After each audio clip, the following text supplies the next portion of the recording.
is it going to be just that simple and easy that AT&T is just it's a slam dunk? They're going to take it. Man, we'll see. Do you think that they're the most likely, or do you think there's other companies that are going to be involved? I mean, AT&T deploys this, so does Verizon, so does T-Mobile. I mean, Dish might want to get back in. I don't know where the capital is going to come from, but you got to think that there's going to be competition if this is going to get auctioned.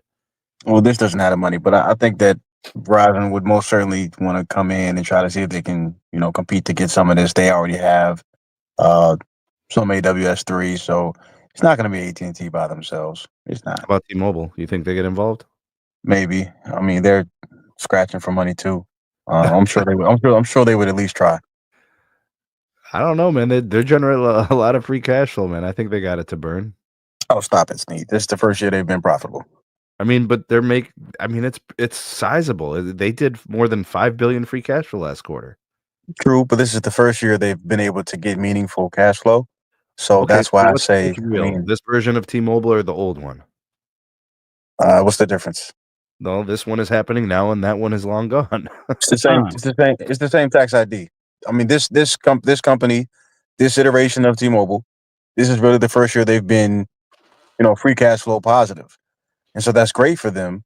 But I think it's going to take a little bit longer before we can start saying, okay, they really can punch with the big boys, AT&T and Verizon. So, I mean, to answer the original question, I think that there will be other carriers that would definitely try to get in.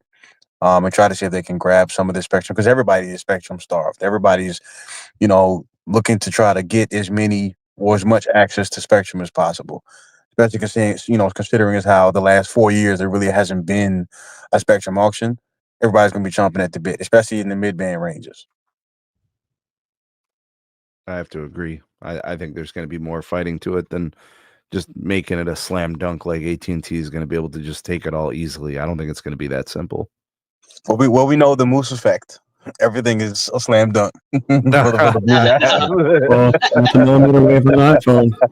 But I will say this though. Not the T-Mobile version of Spectrum. I think the main priority for next year is the DoD spectrum that T-Mobile sold to those other holding companies, like the swap that they did for the N41, right? Right. Because that is significantly higher megahertz.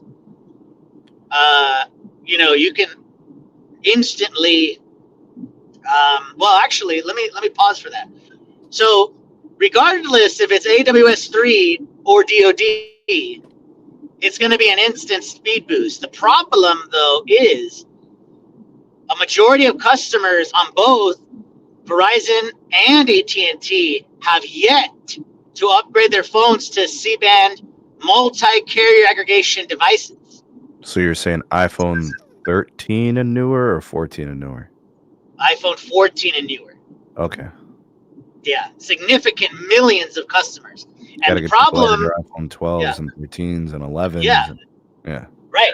And the issue with that is that you're now still having to wait on the refarm to go into completely NR on AT&T and Verizon.